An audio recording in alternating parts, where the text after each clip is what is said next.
the March Madness feel is a lot different with St. John's being relevant, and nobody knows that more so than my partner who is live right now in Providence. BT, it is go time.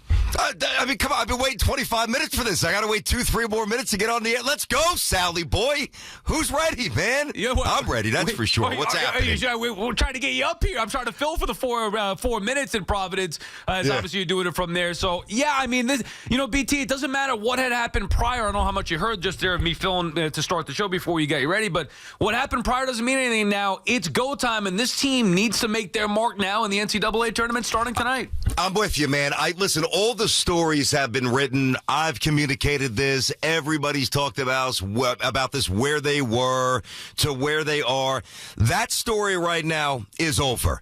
Now the lights get brighter. Now the stage gets a little bigger, a little hotter, the flames of intensity. And now you got to start cranking out some wins here.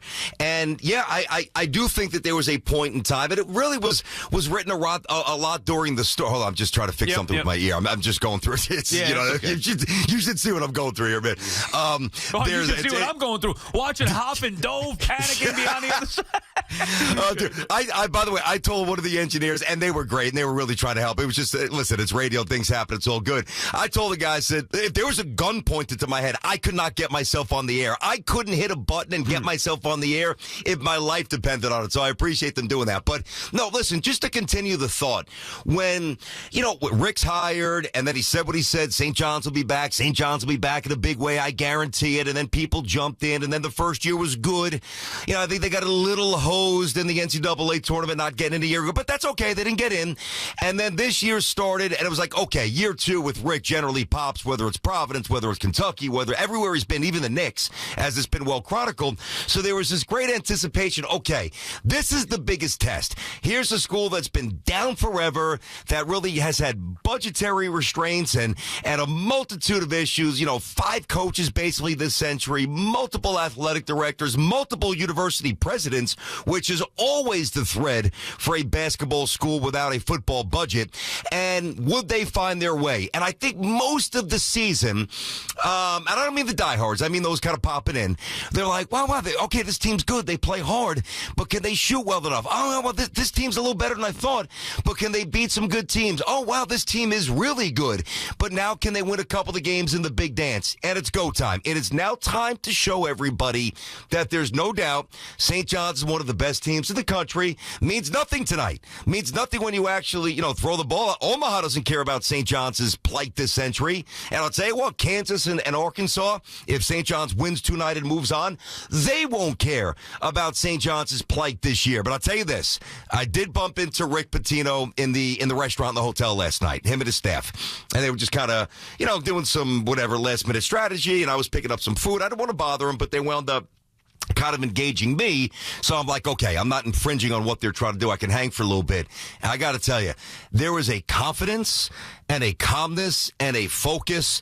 There is no doubt St. John's is ready to go tonight and Saturday. Yeah, and we'll deal with the results, whatever they may be, or it's tomorrow or next week. But you're right. You just nailed it. Nothing prior that happened in history. It doesn't matter. They're in the tournament right now. And Coach Pitino, BT, who's told us, who's told you many times, he told everybody, really, he's been everywhere, in the last month or so. He has been coaching this team and preparing this team for this exact situation, the NCAA tournament. Obviously, in the regular season, the way that they treated some games, and they had different benchmarks, winning certain games, even for fringe people like me watching, wow, that's an eye-opener, the way that they played against Connecticut or the Marquette win, whatever it may be. And then again in the Big East tournament, finishing the job when they had the expectations on them, because to start the year, they kind of come out of nowhere, and then you're the team to beat, and they went out there and dominated. And now it's a different level, but this team is prepared for this. It's not like they wake up and just say, oh, we're in Providence, okay, let's go play a game in the tournament. Rick Pitino, the brilliant man that he is, has been preparing for this all year long, and now we're going to see it put to the test here. And, we can have fun and fill out the brackets and say, yeah, the Giants are going to win the championship, or the Giants are going to be in the Final Four. The reality of the situation is that can happen. We could be talking about St. John's as national champions, and it all begins tonight. Yeah, it does. And I'll tell you, your point about how he's been stressing and trying to apply pressure to create what is about to happen tonight has been a real thing for this team. But it's very hard to do. You know, what I even do, I know it's a very loose comparison, but I even do this with certainly my kids and the kids that I coach. I'm like, all right, guys, if we can make practice either more intense or feel even more than a game, well, then when the game starts, now you just let your natural talents take over. And listen, it doesn't always work because athletes and sports, it's very hard. And by the way, there's opponents who are trying to stop you, who are pretty much thinking the same thing, and in some cases working as hard as you. But what he did, going back to the Marquette game, he's like, hey, we got 4 minutes here, okay? If we don't win these 4 minutes, we're home. Meaning he was actually coaching it like it was an NCAA tournament game. So I think that it's been first it was, okay, let's get the chemistry with a few new players. Let's establish our identity, which clearly is rooted in defense and tenacity and grit and intelligence and all those things. Once we cross that barrier, which they crossed a while ago, now we can up the ante and now we can raise the roof a bit and see what these young men are made of. And they've responded to every challenge. And I look for this. I love this. I saw R.J. Lewis in the hotel room last night in the hotel lobby when I checked in, and I don't think I saw any other players outside of the staff. As I said before, they were kind of doing their thing. It was a little bit late. You know, late, I mean 9 o'clock, whatever it was. They had finished watching film, and they were done with shoot-arounds, etc. And one thing that I love, well, many things that I love about this team, but one thing that jumps out to me is that they're not wasting their time on social media. Like, if you go to RJ's, not that I hunt this down, they're young men. I'm not like searching them out on Instagram, trust me. But like, if something pops up in my feed, which is very rare, it is basketball specific. It's not look at me. It's not I. It might be a small acknowledgement of a team accomplishment, but and that's saying something, Sal. In the year 2025, when as soon as most kids get on the team bus or get to the hotel or get to the locker room or get to the dorm room, the first thing they do is bust out the phone. This team, all they care about is basketball. And they are absolutely ready. I'm sorry. They're ready. No, it's okay, BT. And don't you think that's because the coach sets the tone? Like, you and I were texting back and forth last night. I know you're pumped up to go to the hotel, and then I'm sending you a clip of Pitino that I saw again online, talking about adversity and what he would do to adversity, which I can't even say on the radio, but it was like, it gives me goosebumps thinking about it. He's a guy that motivates me. I wish I could go out there and play for him. So, I mean, I think he sets that tone where this team has been on a mission. And even when you start to doubt, like, oh, are they ready in year 2? I don't know, or the weaknesses that you pointed out, every step of the way, they have answered the call. And I'm not saying that they're going to win the whole damn thing, but you know what? They're set up for it. And I would not put a ceiling on what St. John's can do. And I think this is the time where you start to get excited. You appreciate the accomplishments that they have already made this year, have already had, but now you get excited about what's to come with this St. John's team. Yeah, and when you sent me that clip, by the way, I hadn't seen that in its entirety, so I fired that up in the hotel. I wanted to jump through the window. Right? I wanted to do something aggressive.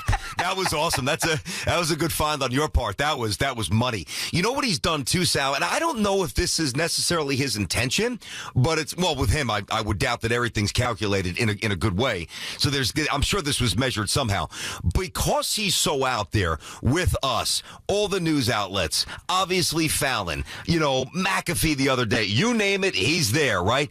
In a lot of ways, he's doing all the talking and he's putting all the spotlight on himself prior to the game, not out of look at me, because every time he speaks, he deflects and he talks about the young men and everybody but himself. He's been very humble, as we've talked about.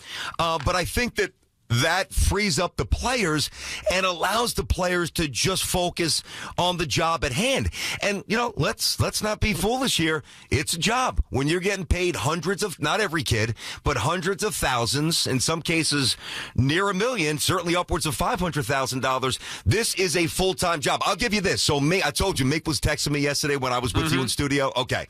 That was the most disjointed text chain I've ever seen in my life, but that's besides the point. It was perfect with his personality. So it made sense. Their day yesterday, when I saw Rick last night at the hotel, I said, did you guys go hard this morning? And no, I said, did you guys go hard today? I didn't know that they would have had 2 practices yesterday. He's like, we went hard this morning at one of the local colleges. Like, each team gets assigned a local school to practice, and then they shoot around at the big arena last night.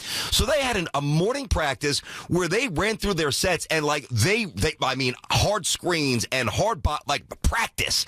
Almost like a game was 5 days away. Then they come back, they eat, They get a little lift in, little stretch session. This is all day. Then they watch film for an hour and a half. Then they go over to the arena and they get shot just to familiarize themselves with the bigger venue, the bigger stage. The rims might be a little different, the optics, whatever. And then they go back. They watch film again. And then, you have a meal. It's all day. I mean, it was literally a 15-hour day, and they're going to shoot around pretty soon now. So they are really ready. And I just think it's so...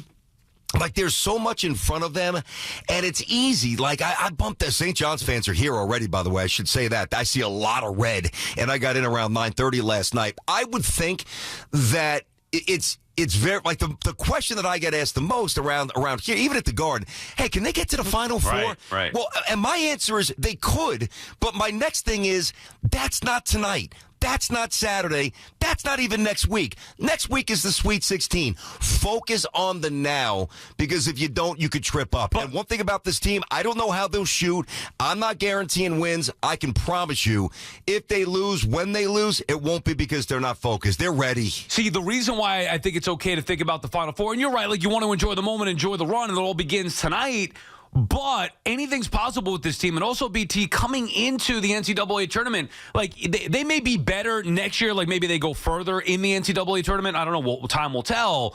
But coming into the tournament, off of what they did in the Big East, out of nowhere, kind of, and then winning the Big East tournament, getting a 2 seed, you could argue that they're set up as good as they might be set up ever. Like, this might be their best opportunity going into, who knows, maybe next year they're a 1 seed, right? Obviously, we can't predict the future. But right now, all those things as a 2 seed, it is realistic to dream about the Final Four. You don't have to focus on that solely, but when you enter the tournament, first game of the tournament, you can be thinking about your St. John's team being a Final Four team or a national champion if everything goes right. Listen, it's a beautiful thing to dream. And, when you think about it, just based on some of the numbers, I was looking at the spreads here today. Wisconsin, they're big favorites, but St. John's is a bigger favorite. I think if I did this kind of quick because I was juggling a lot this morning here, but Houston's 28.5-point favorites against SIU, Edwardsville, whoever the hell that is, and Auburn's 32.5. St. John's has the third highest spread at almost 19 points. That very well might go up before they tip of the 16 games today. So, yeah, St. John's is expected to win fairly easily tonight. I guarantee if they do win, I'm not guarantee victory, but I guarantee if they do win, they will be favored against either Kansas or Arkansas. But what you just said is, I think, really important, because there is a thought, and listen, I subscribe to this as well, because I know what's going on behind the scenes with the infusion of money and the new facilities that are coming and the NIL and the players they're targeting. But there is no guarantee that they're exactly in this spot next year with this chemistry being held. I know they've had a few injuries that have nicked some guys up, but thank God nobody's been lost for the season. Other schools have dealt with that. And hey, I mean, next year, Danny Hurley can come out with 2 portal transfers, another NBA prospect, and St. John's can lose by 7 in the quarterfinals instead of winning the Big East championship, and they could be a 4 seed, or they can be the third, number 3 overall going into the season and go 33-2, and they're even better this year. So it's an interesting balance, especially for St. John's. And I just mentioned Kansas. Like, Kansas is used to, dude, Kansas, like, what's the number? Is it 35 straight years they've been to this?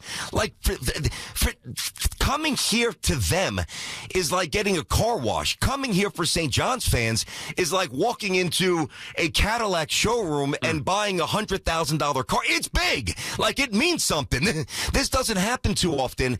The future's incredibly bright. But you're right. There's no assurances next year is like this year. BT and Sal on the Fan. Our friends at Town Fair Tire remind you that at Town Fair Tire, you always get the guaranteed lowest price on name brand tires from Connecticut to Maine. Nobody beats Town Fair Tire. Nobody. Andrew's in Eastchester. What's up, Andrew?